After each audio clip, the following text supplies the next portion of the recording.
nostro mantra, diciamo, è sempre quello: se per legge dobbiamo chiudere, la legge deve anche darci le risorse per poter mantenere imprese le attive. Il passaggio del Veneto in zona arancione riavvolge il nastro a fine dicembre. Bar e ristoranti chiusi, consentita solo la vendita per asporto e la consegna a domicilio.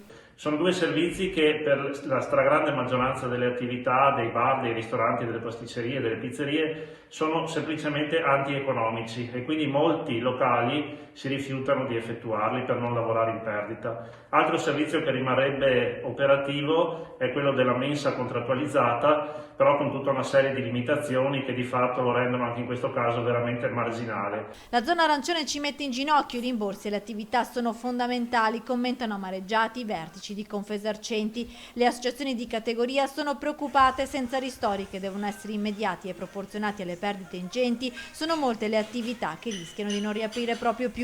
Sappiamo che c'è stato lo scostamento di bilancio ormai 2 mesi fa e in 2 mesi il governo non è riuscito a trovare il modo di erogare i soldi alle imprese. Pur di lavorare, gli esercenti chiedono regole ferree per poter garantire la sicurezza dei clienti. Continuiamo tuttavia a sostenere la richiesta legittima e motivata di poter lavorare in sicurezza e nel rispetto delle regole anche negli scenari giallo e arancione, con delle limitazioni sul numero di persone che si possono ospitare dentro i ristoranti e bar, con le limitazioni magari di fare il servizio soltanto per i clienti seduti o magari soltanto su prenotazione.